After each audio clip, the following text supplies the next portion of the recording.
경색증이 다른 나라에 비해서는 조금 많지 않나 싶을 정도로 빈발합니다. 그러니까 지금 말씀드린 대로 아주 심한 흉통, 두려울 정도의 흉통이 오래 지속되면 10분, 20분 지속되면 그때는 얼른 응급실로 방문하시는 게 제일 효과적인 치료 방법이라고 볼 수 있겠습니다.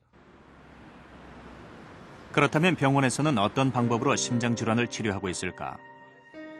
수술을 기다리는 최기남 씨. 최 씨는 지난 2004년에 이어 두 번째로 대동맥 박리증 수술을 받는다. 첫 번째 수술하고 한 몇 년 지난 다음에 지금 또 하는 거라서 건강이 첫 번째 수술한 후에 많이 좋아졌으니까요. 아마 이번 수술 두 번째 수술 끝나고 나는 사실은 오히려 더 기대가 되고 있어요. 잘 될 거다. 좋게 될 거다. 지난번 수술 후 상태가 많이 호전됐지만 얼마 전 심장과 연결된 가장 큰 혈관인 대동맥에 또다시 문제가 생겼다. 힘든 수술을 두 번씩 받아야 하는 최 씨.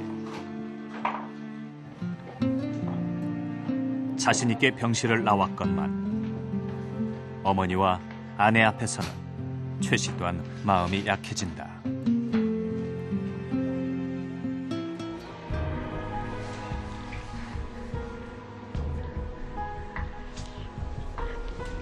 흉부외과 수술 중에서도 가장 난이도가 높은 대동맥 박리증 수술. 흉부외과 안혁 교수를 중심으로 10여 명의 의료진이 수술을 시작한다. 손상된 대동맥을 제거하는 동안 한쪽에서는 인조혈관이 만들어진다. 손상된 대동맥을 인조혈관으로 교체하기 위해서다. 목에서부터 배꼽 밑에까지 이제 흉복부 대동맥이 있는데 그거 전체를 다 갈아 끼우는 수술입니다. 그러니까 그 대동맥 길이로 보면은 막 한 60cm 이상, 60cm는 70cm를 갈아 끼우고 거기에 연결돼 있는 조그만 소위 가지들을 또 하나하나 다 붙여줘야 되니까 수술 시간 상당히 오래 걸립니다. 수술이 시작된 지 10시간째. 대동맥과 다른 장기가 연결돼 있던 가지를 인조혈관에 붙인다. 수많은 혈관을 일일이 꿰매는 작업.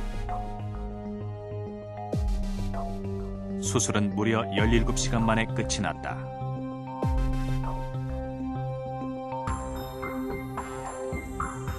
최기남 씨의 경우 심장으로 연결된 대동맥 중에서 하행 대동맥 부위가 모두 손상된 상태.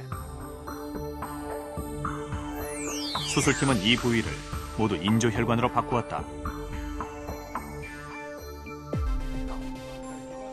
수술은 성공적이었지만 워낙 대수술이라 회복하는 데에도 시간이 많이 걸린다. 언제쯤 완쾌될지 계속 지켜봐야 한다. 혈관 동맥이 척수죠. 그러니까 척수에 그 혈액을 공급하는 동맥들인데 그 중에서 아주 중요한 혈관들은 다시 붙여주지 않으면 제일 나쁜 합병증이 이제 반신불수가 됩니다. 반신불수 같은 그런 합병증이 오지 않도록 조심해야 되죠. 그게 제일 어려운, 꼭 생기지 않도록 조심해야 되는 그런 거. 그런데 오늘은 하여튼 뭐 늑간동맥을 우리가 살릴 수 있는 건 거의 다 동그랗게 잘라가지고 붙이는 거 2번이나 붙이는 거 보셨죠? 이렇게 붙였으니까 괜찮지 않겠나 보는데 이제 두고 봐야죠.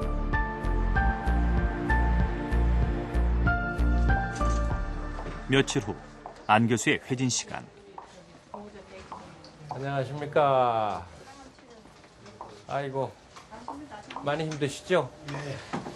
얼굴이 또 쏙 빠지셨구만. 네? 예, 땀이 좀 한숨 자다 보니까 땀이 안 좋고. 고생 많이 했습니다. 이게 뭐 보통 어려운 수술이 아닌데 잘 견뎌내셨어요.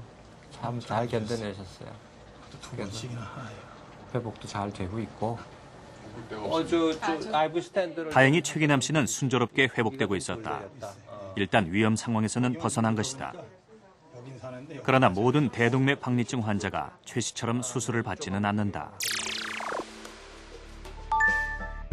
최 씨도 처음 진단을 받은 8년 전에는 약물 치료를 받았다. 수술을 결정한 건 손상 부위가 60mm를 넘어서면서다. 안 교수는 대동맥 박리증이 60mm가량 진행된 상태를 수술이 필요한 응급 상황으로 본다. 대부분의 경우 증상은 없습니다. 그래서 무서운 거죠. 증상이 없다가 어느 순간에 파열되면 사망하니까요. 그래서 우리가 대동맥류 혹은 이런 대동맥 박리증이 만성으로 됐을 때는 우리가 정기적으로 CT를 찍어서 그 크기가 매해 얼마나 증가하는가, 또 전체 크기가 지금 60mm에 가까워졌는가를 6개월 간격 혹은 1년 간격으로 CT를 찍어서 확인을 해드려야 됩니다. 지난 2월 대동맥 박리증으로 응급실에 실려왔던 신세 아저씨. 네, 어서요. 뭐 좀 소란을 끼쳐드려서 죄송합니다. 이거 뭐 상황이 그렇게 좀 녹록지가 않아서 제가 좀 오시라고 그랬습니다. 앞에 쪽은 말이에요, 이렇게 두 개로 찢어져 있어요. 그러니까 이게 당시만 해도 그리고 급성 크기도 상태도 아니었고 그에 비해서 많이 손상 부위가 커졌어요. 60mm가 되지 바깥쪽으로 않았기 까맣게 때문에 나와 있는 이게 수술을 할 필요가 없었다.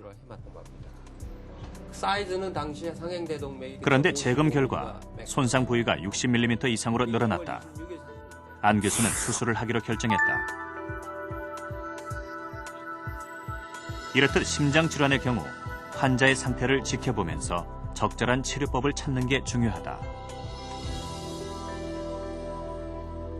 심장 질환은 대부분의 경우에요, 이게 수술로 한 번 수술한다고 완치가 되는 병이 아닙니다.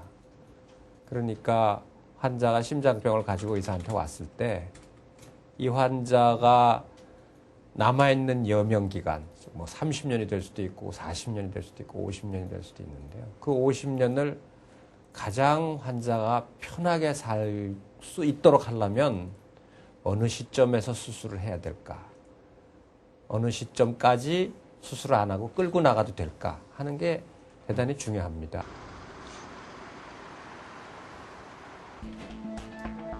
한편 박승정 교수의 수술실.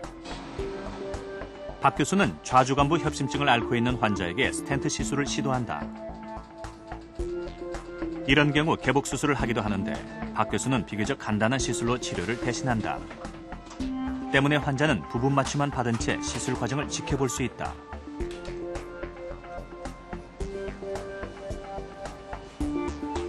박 교수는 주로 철심에 풍선이나 그물망을 연결해 좁아진 혈관 부위에 접근한다. 풍선 확장술의 경우 문제의 부위에 풍선을 밀어넣어 풍선의 압력으로 혈관을 열어준다. 스텐트 삽입술은 혈관에 금속망을 주입해 혈관을 뚫어주는 것으로 혈관이 다시 막히는 증상을 방지하기 위해 박 교수 팀이 개발했다. 스텐트 삽입술은 협심증, 심근경색증 치료에서 두루 쓰이는데 수술이 끝나면 환자는 곧바로 수술 결과를 알 수 있다. 이 정도에서 예. 아무렇지도 않아요. 그래도 뭐 이렇게 중간에요. 중간에 조금 아팠죠? 아픈 게라 뭐 답답하고 답답해서 이렇게 다 글쎄요. 금방도 사그러지고 그게 이제 괜찮고요. 혈관을 여느라고 아 예, 우리가 혈관 일부 이렇게 막아서 그런데 뭐 일단 아주 깨끗하게 됐어요. 잘 됐으니까. 아 감사합니다. 선생님 감사합니다. 자꾸 눈물이 나네요 괜히. 왜요? 모르겠어요 막 다 잘 됐다 그러니까 고맙고 감사드리고. 시술 전 1mm로 좁아졌던 관상동맥의 일부가 다시 정상 크기인 4mm로 확장됐다. 이렇듯 스텐트 시술은 수술 효과 외에도 수술에 대한 환자의 부담이 적다는 게 특징이다. 전신 마취를 하지 않아도 되죠. 개용해야 되는 흉곽을 열어야 되는 그런 걸 안 해도 되죠. 그다음에 수술에 생길 수 있는 합병증이 사실은 많습니다. 큰 수술로 인한 잘 인지되지 않은 그런 합병증들을 막을 수 있다는 거. 그다음에 두 번째는 저희는 이게 전신 마취를 하고 하는 큰 수술이 아니기 때문에 대개는 다시 사회적인 활동으로 환원하시는데 뭐 한 3, 4일, 길게는 한 일주일이면 가서 정상 업무에 복귀할 수 있다는 아주 큰 장점을 가지고 있죠.